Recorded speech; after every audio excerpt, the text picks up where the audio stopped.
वसुदेव भगवान की जय। योग योगेश्वर महापुर रामलाल जी, योग मार्तंड मुक्तेश्वर भगवान और हम सभी के प्राणाधार सदगुरु सदगुरु स्वामी देवदास महाराज जी के शिष्य चरण कमल में साष्टांग दंडवत प्रणाम स्वीकार हो। आइए प्रभु जी की अपार कृपा करुणा आशीर्वाद से सत्संग आरंभ करते हैं। कल के जो सत्संग हुए उसके आगे हम चलते हैं। आज के सत्संग का सबसे पहला जो वचन है, महाराज जी फरमाते हैं कि अगर हम आनंद चाहते हैं, मुझे आशा है, विश्वास भी है कि हम सभी आनंद चाहते हैं, आनंद के लिए जीते हैं।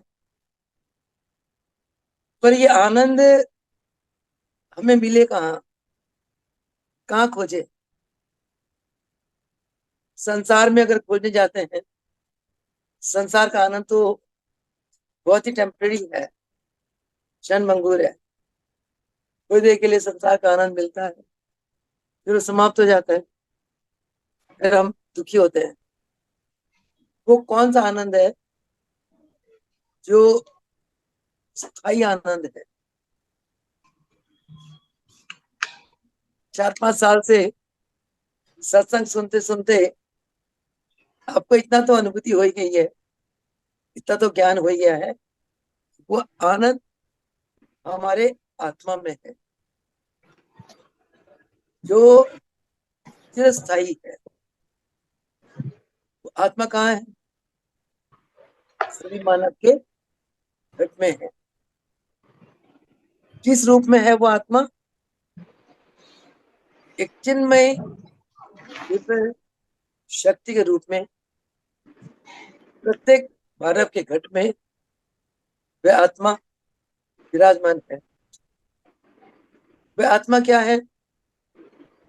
परमात्मा जो प्रकांड शक्ति के स्रोत है, परमात्मा से निकली हुई एक छोटी सी चिंगारी है, वो आत्मा है। और आत्मा का वास घट के अंदर है। तो हमें अगर स्थायी आनंद चाहिए, हम चिरस्थायी आनंद पाना चाहें, तो हमें कहाँ जाना पड़ेगा? अपने भीतर जाना पड़ेगा। दूसरे शब्दों में, हमने अपने आप को अपने आप के साथ जोड़ना है। अपने आप को का मतलब जीवात्मा, अपने आप के साथ का मतलब आत्मा जो परमात्मा का ही स्वरूप है। इसी जीवात्मा को परमात्मा से जोड़ने का नाम ही योग विज्ञान है। ये विज्ञान केवल और केवल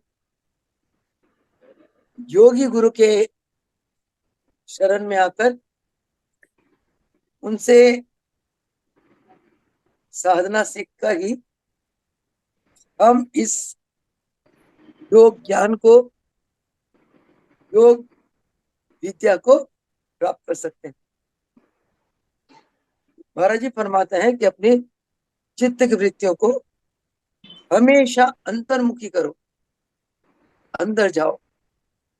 अंदर अनमोल खजाना है, आनंद का स्वरूप है, आनंद का स्रोत है, अंदर प्रकाश है, यानी कि दिव्यता है, और अंदर अथाह शक्ति है। और इस आनंद को, इस शक्ति को, इस ज्ञान को, इस दिव्यता को पाने के लिए हमें अंदर जाना होगा।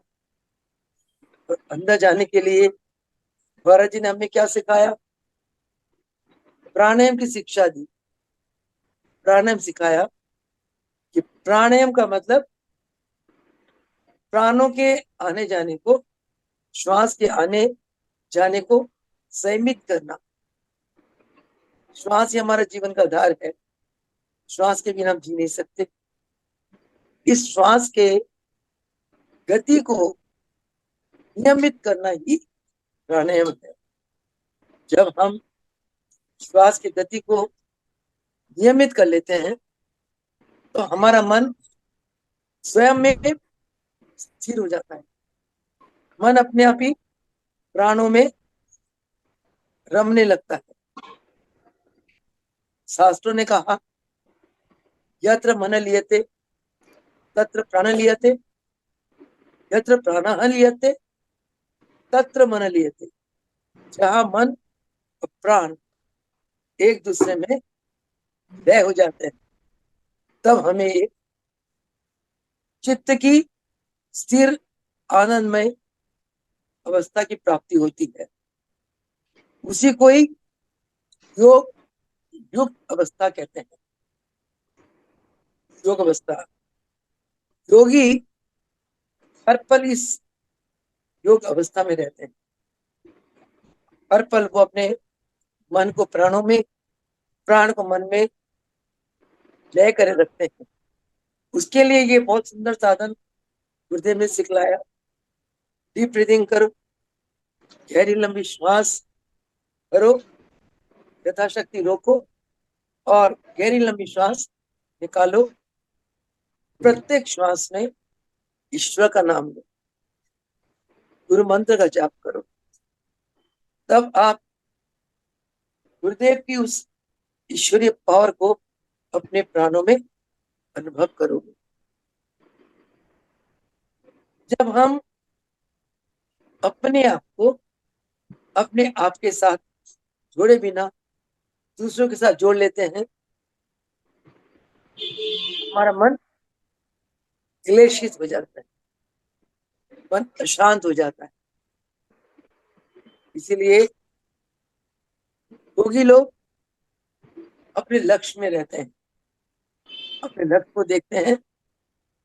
हर पल अपनी वृत्तियों को अंतर्मुखी करते हुए अपने प्राणों के प्राण में, प्राणों के प्राण को अनुभव करते हैं।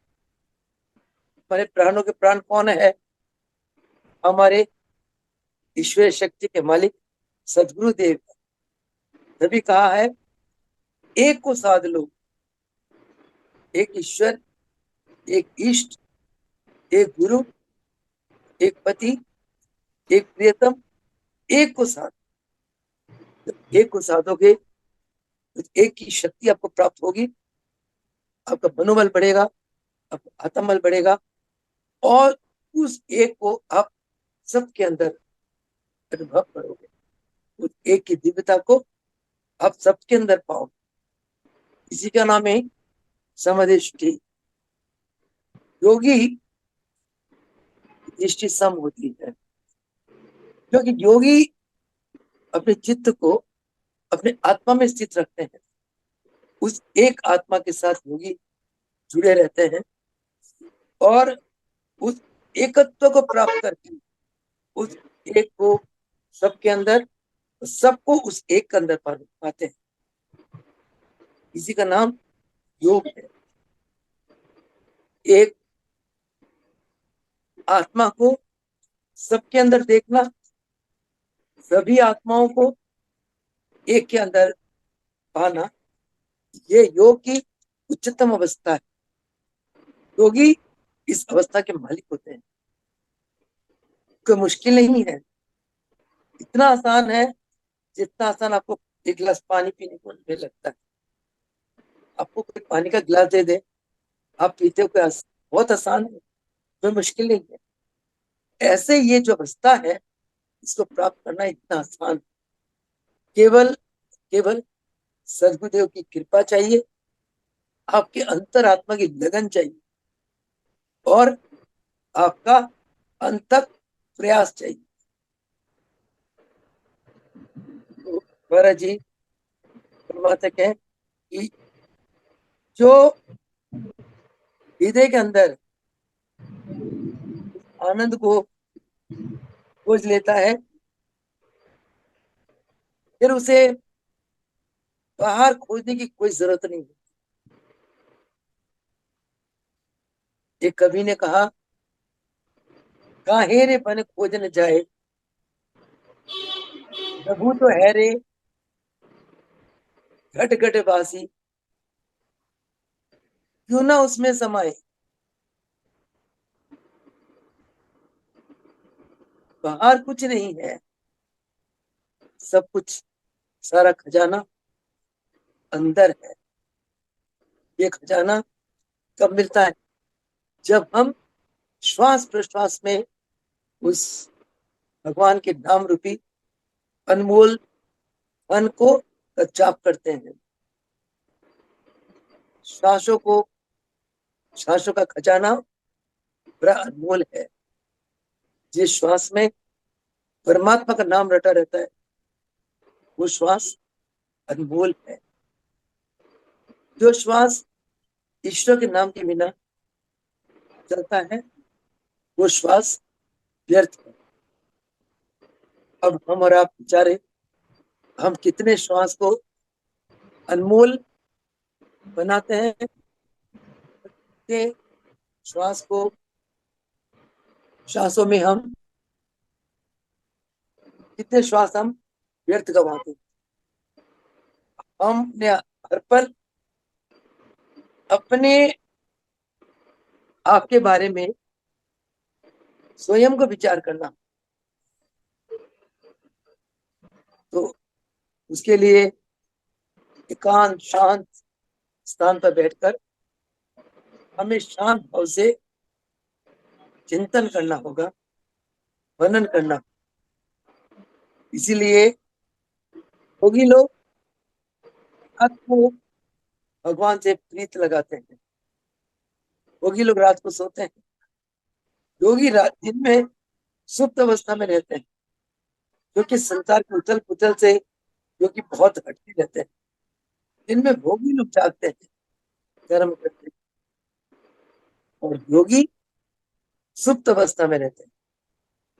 रात को योगी बड़े सन्नाटा वातावरण में अपनी चित्त की वृत्तियों को अपने प्रियतम में लय करते हैं। आप अपनी वृत्तियों को जिसमें लय करोगे, आप उसी के साथ जुड़ जाओगे। बहुत सिंपल फंडा है। अपनी वृत्तियों को सदगुरु में लय कर दो, आप सदगुरु के साथ जुड़ जाओगे, उनकी ईश्वरीय पावर के साथ जुड़ जाओगे। हम क्या करते हैं, अपनी वृत्तियों को गुरुदेव के स्वरूप में, जो हमारे अंदर विराजमान, लय करे बिना हम उन्हें बाहर ढूंढते हैं। महाराज जी ने मुझे स्वयं फरमाया कि योगी गुरु की पहचान केवल योगी ही कर सकता है। साधारण व्यक्ति योगी गुरु की पहचान नहीं कर सकते हैं। मैंने पूछा, महाराज जी आपका असली स्वरूप का ज्ञान कैसे हो, अब कैसे पाए आप जी का असली स्वरूप? महाराज जी एक ही बात कही, अंदर जाओ, साधना करो, अंदर की यात्रा करो, योगी बनो, योग युक्त अवस्था में रहो, तब तुम्हें हमारी असली स्वरूप का आभास होगा। आज महाराज जी होते हो तो वृत्तियां सिर्फ महाराज जी की सेवा में ही रहती थी। घर पर ध्यान महाराज जी के जो साकार स्वरूप, उसी में रमा रहता था। आज साकार स्वरूप हमारे सामने स्थूल रूप में नहीं है, स्वरूप में है, तो आज हम उन्हें निराकार स्वरूप में, शक्ति स्वरूप में हमारे चित्त में महसूस करते हैं। उसके लिए हमें निरंतर अंदर की यात्रा करनी पड़ेगी। निरंतर अभ्यास करना। महाराज जी फरमाते हैं कि जो भगवान को, उस आनंद को, सतचित आनंद, सत जो हमेशा है, कहाँ है? चित्त में। क्या आनंद? सतचित आनंद को जो बाहर खोजता है वो आजीवन खाली का खाली रहता है। उस आनंद के बाहर वो नहीं पा सकता। इसलिए अपने अपने आनंद को अपने हृदय के अंदर खोजना है। महाराज जी फरमाते हैं जो ब्रह्मांडे सो पिंडे, जो खोजे सो पाए। जो ब्रह्मांड में है, चांद सूरज सितारे संत ऋषि मुनि सब पिंड में है। अगर हम खोज लेते अपने अंदर तो हम उन चीजों को पा लेते हैं। नेक्स्ट महाराज जी फरमाते हैं धर्म एक है। धर्म का मतलब धारण करना। क्या धारण करना? जो संत ऋषि मुनि हमारे शास्त्रों में फरमा गए,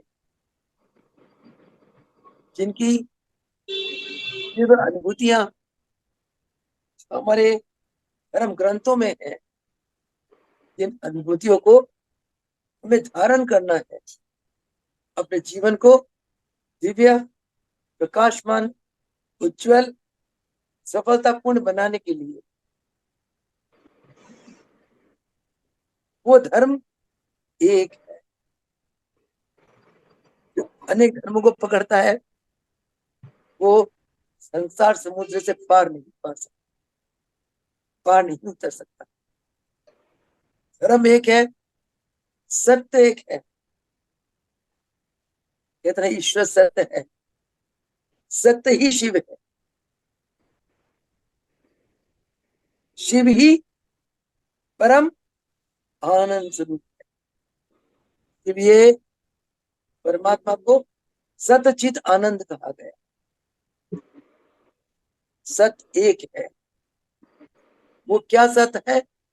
आपकी अपनी आत्मा जो अजर है, अमर है, जिसका कभी नाश नहीं, अविनाशी। वो आत्मा, वो सत्य है, वो एक है। सारा संसार में एक आत्मा व्याप्त है जो हमें दिखाई देता है। ये आत्मा का बाहरी रूप। जिस प्रकार जल के अंदर तरंगे बनती है और परंतु जल तत्व एक है। एक जल तत्व पूरे समुद्र में फैला हुआ है। तरंगे हमें दिखाई देती है। अब समुद्र में भरभट आ रही है, समुद्र शांत है, समुद्र का बाहरी रूप है। उसी प्रकार दृश्य जगत में जो हमें दिखाई देता है ये आत्मा का बाहरी रूप। अंदर क्या है? एक ही आत्मा। सत्य एक है, आत्मा एक है, धर्म एक है। जो सभी भिन्न भिन्न धारणाओं को, भिन्न भिन्न विचारों को, भिन्न भिन्न इच्छाओं को छोड़कर एक सत्य को देखता है, सब जगह उस सत्ता को पाता है, वही हर स्थान पर परमात्मा का अनुभव कर सकता है। अब प्रैक्टिस करके देखो। एक गुरु जो, तभी तो कहा गुरु ब्रह्म का रूप है। गुरु जीव से ब्रह्म से, जीव को ब्रह्म से मिलाते हैं। वो कैसे? जब आप एक गुरु को धारण कर लेते हो, एक गुरु की सत्ता में अपने आप लय कर देते हो, एक गुरु की शक्ति को ही एक सत्य मानते हो, गुरु के आज्ञा को ही एक धर्म मानते हो, एक गुरु में जब आप भय हो जाते हो तो आप वो गुरु की सत्ता सब में नजर आती है, तब आपको परमात्मा की अनुभूति होती है। आत्मा तो देह के अंदर है, परंतु परमात्मा सर्वव्यापी है। जब इस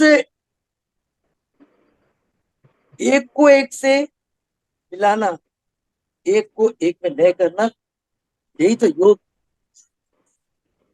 इस योग को केवल हम योगी गुरु की कृपा से, उनके शरण में आकर, उनसे शिक्षा लेकर, उनसे ज्ञान लेकर और उनसे साधना सीखकर, उनकी सेवा करके, उन्हें प्रसन्न करके हम इस अवस्था को आसानी से हासिल कर सकते हैं। तो महाराज जी फरमाते हैं कि परमात्मा को अनुभव करने के लिए हमें अपने आप को एक ही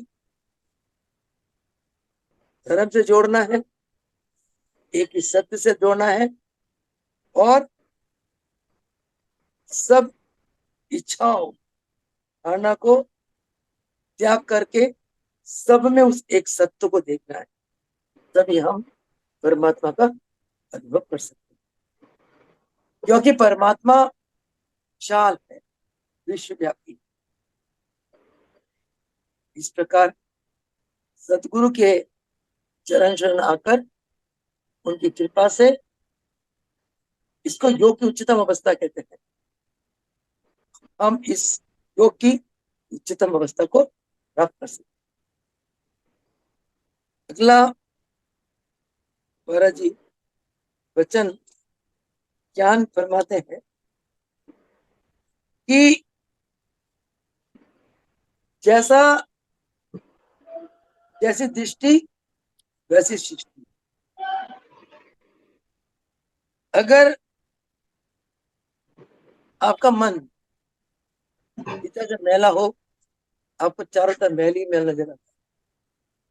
कहता जो देख में होता है वही कृष्ण में होती है। हमने सब में प्रभु को प्राप्त करने के लिए हमें अपने मन को पावन और शुद्ध करना हो।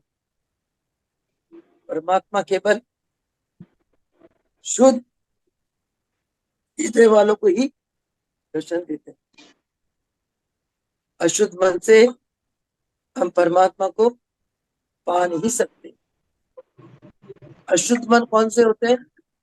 जिस मन में कामना है, वासना है, क्रोध है, लोभ है, मोह है, अहंकार, ऐसे मन से हम परमात्मा को नहीं पा सकते, ना देख सकते।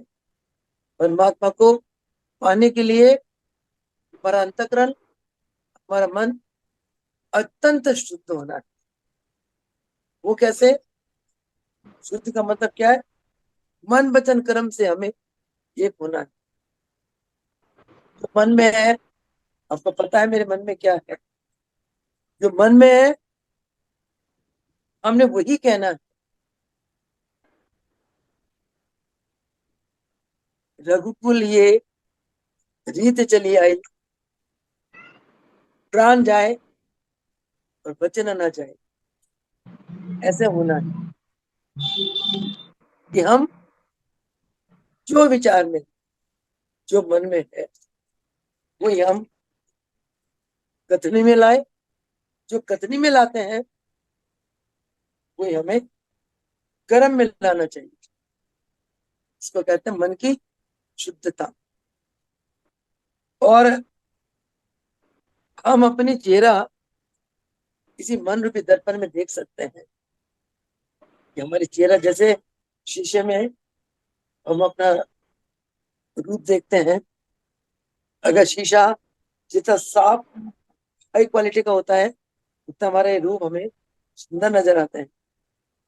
अगर शीशा में धुंधला है, मैल है, तो हमें अपना शक्ल मैली नजर आती है। सेम अपने मन के दर्पण में हमें अपनी चेहरा स्वयं दिखाई देती है। इसलिए हमें अपने आप में स्वाध्याय करना चाहिए। यम नियम में, हमारे अष्टांग योग में पहला सोपान यम, दूसरा सोपान नियम। यम में आता है सत्य, अहिंसा, स्तेय, अपरिग्रह और ब्रह्मचर्य। नियम में आता है शोध, संतोष, तप, स्वाध्याय एवं ईश्वर प्राणिधान। शोध शुद्धि, मन की शुद्धि, तन की शुद्धि। संतोष, जो मिले शांत में रहो, तेरा भाना मीठा लगे। तप, तप करो, सेवा करो, परहित में रहो, तन मन धन से दुखियों की सेवा करो, दरबार में आओ, सत्संग में आओ, सत्संग करो, दरबार की सेवा करो, आरती पूजन करो। ये सब तप में आता है। शोध, संत, तप, स्वाध्याय, अपने बारे में अध्ययन करो। नित प्रति अगर आप अपनी आत्मा को जानना चाहते हो, सत्य को जानना चाहते हो, क्योंकि सत्य को जाने बिना आप परमात्मा को नहीं जान सकते। स्वरूप में आरती कर ली, पूजा कर ली, बता टेक ली, इसको जानना नहीं कहते। ये तो कर्म कांड में आता है। अगर उस सत्य को आप जानना चाहते हो तो एकांत में बैठकर केवल अपने आप को खोजो, अपने आप से प्रश्न करो, मैं कौन हूं, मैं कौन हूं, मैं क्या हूं, मेरा स्वरूप क्या है, मैं संसार में किस लिए आया हूं, क्या करने आया हूं, मेरा लक्ष्य क्या है, कहां से आया हूं और मैंने कहां जाना है। अपने बारे में चिंतन करो, शांत होकर मैं कौन हूं, मैं कौन हूं करते करते आप एकदम आत्म सत्ता में पहुंच जाओगे। भगवान राम ने, जब भगवान राम को बहुत राग हो गया, राजा दशरथ बहुत परेशान हुए, मेरा नौजवान बच्चा राजकुमार, जाने इसको क्या हो गया, न खाता है, न पीता है, न सोता है, न बोलता, न चलता है। राजा ने 68 तीर के मन करा दिए। सोचा शायद इसका मन बदल जाए, परंतु राम का वैराग बढ़ता चला गया। दशरथ परेशान हो गए, कहते जब हम मुसीबत में घिर जाते हैं, उसके लिए हल के लिए हम केवल सदगुरु के चरण में पहुंचते हैं, के चरणों में अरदास करते हैं, विनती करते हैं, प्रभु ये परेशानी आ गई, क्या करें। राजा दशरथ गुरु वशिष्ठ के पास गए, हे प्रभु आप हमारे गुरु हैं, हम आपके शिष्य हैं, आपके चरणों में एक प्रार्थना लेकर आए। राम आपका शिष्य रूपी पुत्र जाने से क्या हो गया। गुरु वशिष्ठ फरमाते हैं, ए राजन, आपका बेटा राम बिल्कुल सही रास्ते पे है। इस समय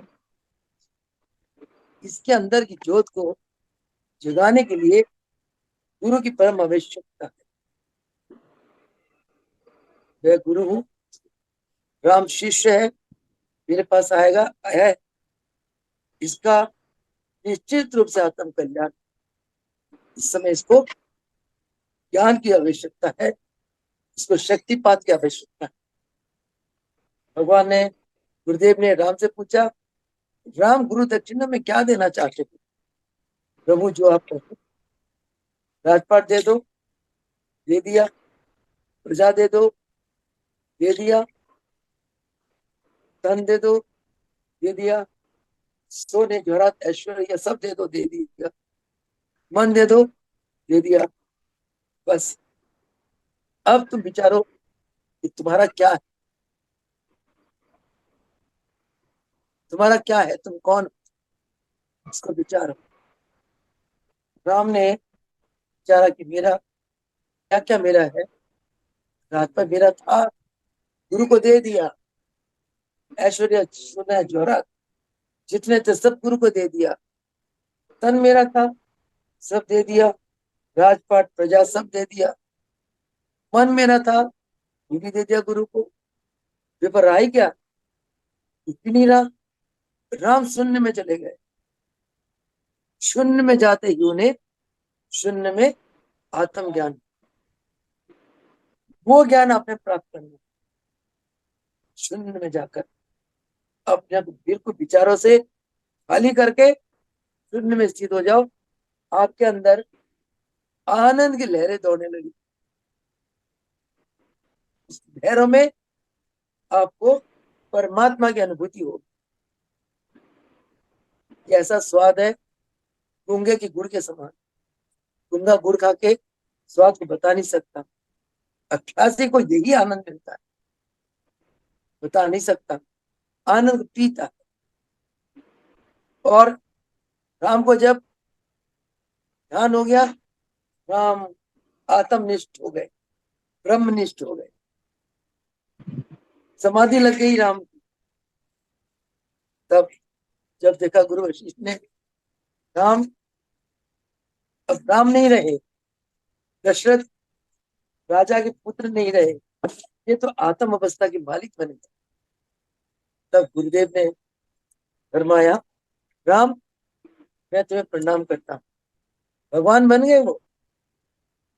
भगवान बन के सारा संसार का उद्धार करा। वही राम द्वापर में कृष्ण रूप में आए। वही राम कलयुग में योगेश्वर भगवान रामलाल के रूप में अवतरित थे। हमें योग का ज्ञान सिखलाकर संसार समुद्र से पार उतारने की। इसलिए महाराज जी फरमाते हैं कि अपने आप को हमेशा शुद्ध पवित्र रखें। जितना हम अपने आप को शुद्ध पवित्र रखेंगे उतना हमारा कल्याण। जितना हम अभ्यास करेंगे उतना हमारा कल्याण। ये हर पल पुरुषार्थ करें हम इस बात के लिए, उस सत्य को जानने के लिए, अपनी आत्मा को जानने के लिए, अपने आप को पहचानने के लिए। जिसने अपने आप को पहचान लिया वो संसार समुद्र में ऐसे रहता है जैसे नदी के अंदर मगरमच्छ, सांप, बिच्छू, बड़े बड़े जानवर सब नदी में के अंदर है। एक उलझा व्यक्ति जो संसार समुद्र से परे है वो किनारे चल रहा है, दृष्टा बनकर संसार समुद्र को देख रहा है और दृष्टा बनकर संसार समुद्र से किनारे अपने रास्ते में अपने लक्ष्य की तरफ यानी कि परमात्मा को प्राप्ति की तरफ वो आगे बढ़ता है। हम इस सत्य को जानकर संसार में ऐसे रहना है जैसे कीचड़ में कमल का फूल। कमल के फूल की जड़ें पानी में रहती, परंतु वो पानी जिस पानी में कमल के फूल अजमन रहती है अपने पत्तों पे पानी ठहरने नहीं देती, अपने पंखुड़ियों में पानी को ठहरने नहीं देती। इसी प्रकार हमने संसार में आकर उनके आशीर्वाद लेकर उनकी कृपा से सत्य को जानकर ऐसे रहना है संसार में जैसे कीचड़ में पानी में कमल का फूल लेप रहता है। इन्हीं शब्दों के साथ आज के वाणी को विराम देती हूँ। प्रभु जी का लाख लाख शुक्राना है कि प्रभु जी सत्संग की सेवा के लिए यदा कदा मौका देते हैं, कृपा बरसाते हैं, प्रेरित करते हैं। ऐसे गुरु के चरणों में लाख लाख शुक्राना। आप सभी भक्तों का शुक्राना, जिन्होंने इतने ध्यान के साथ, आनंद के साथ सत्संग में महाराज जी के दिए हुए अनमोल ज्ञान की कुछ कड़ियां सुनी। तो अब मैं वाणी को विराम देती हूँ। मेरे गुरुदेव का बार बार शुक्राना करती हूँ। वो सगुदेव भगवान की, बोले योगेश्वर महापुर रामलाल जी, नीलकेश्वर भगवान, सहस्त्र देव भगवान जी की।